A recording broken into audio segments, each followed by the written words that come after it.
Yo, what's happening, guys?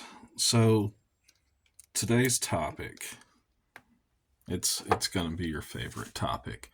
It's gonna be the world's cheapest paint shaker. We're gonna keep this short and sweet. You take a bottle of paint, and ta-da, you're done. World's cheapest paint shaker. There you go. Okay, now let's go from the world's cheapest paint shaker to the world's most efficient paint shaker. Well, second most. Truth is if you're shaking large batches of paint, like multiple bottles, there is a product you can buy that is made for cleaning bullet casings. You can throw like 100 bottles of paint into said machine, throw some styrofoam bits in there, cut it on, and it will rattle like crazy. But most of you guys are not going to be willing to go out and spend $100, $200. So if you're mixing and shaking large batches of paint, get a container. No biggie. Let's take our bottles of paint. Let's just grab a few and stick in here.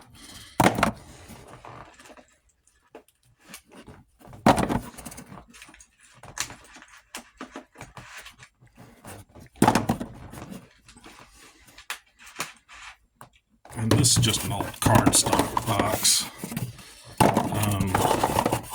Yeah. Any kind of container will work.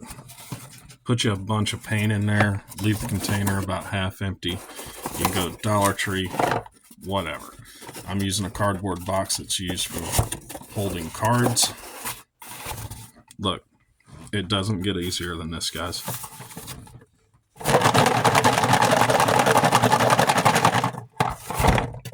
You shake the box for about 10 seconds, and you're going to have 30 to 40 bottles of well-shaken paint.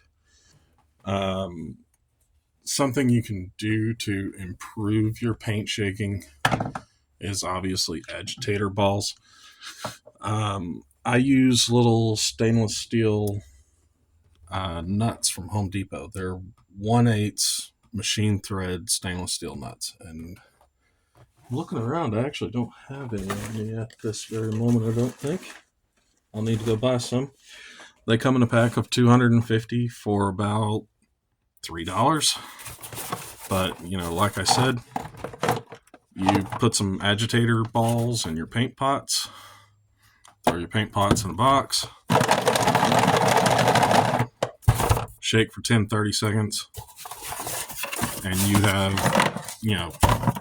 40-50 bottles of paint properly shaken, ready to go. Because of how much paint that I do have, a lot of times this is just a fast method. I get my kid in here, I throw a bunch of paint in a little box like this, and we stand there for about 30 seconds, shake about 100 bottles of paint each, and then put them back on the racks. Because if you leave them on the rack for too long, the paint separates, and that's not good.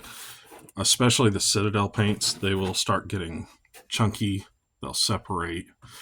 You'll start noticing little color texture variances. See there? Yeah, right there's a good example. So shaking your paint regularly, whether you are using it or not, is a good thing. You should do it.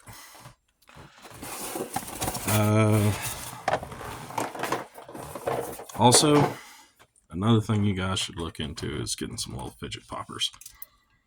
I mean, come on. Yeah. I mean,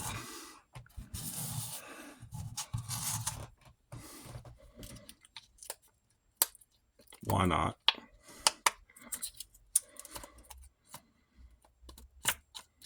mean, you can hit this with a toothbrush running under a sink in some warm water, and it's done, guys. The more relevant and the better contrast paints have gotten, the less I find myself using wet palettes and the more I find myself using stuff like this. Wet palettes are still relevant, but you should not put any type of contrast paint on a wet palette. You should also not put any type of metallic paint on your wet palette. It will eat through the paper. You will start noticing stains on your sponge. So for those base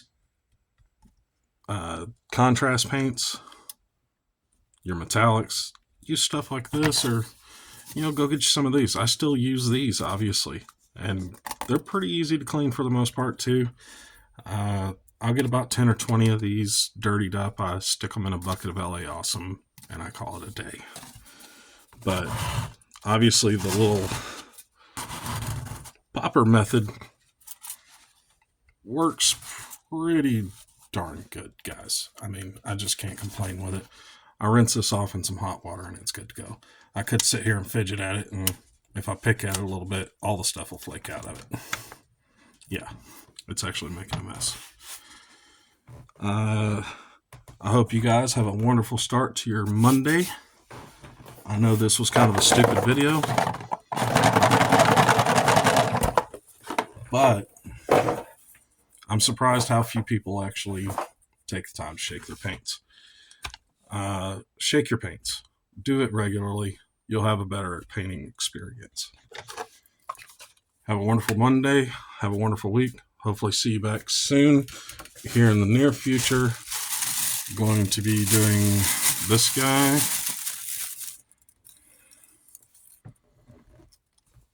It is Thing throwing a Porta-John.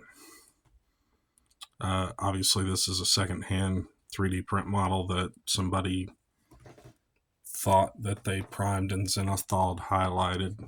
They obviously missed a lot. So I'll get this thing primed and we'll dry brush the fire out of it, and then, well, maybe we'll airbrush. I don't know. We'll see what happens, but by the time you guys get to see this again, we'll be putting paint on it. If you can, I don't care if it's in a gas station, restaurant, wherever you are, try to make somebody smile today. Life's too short. Take advantage of it. Make somebody else happy, even if you're not. All right, guys. Take care.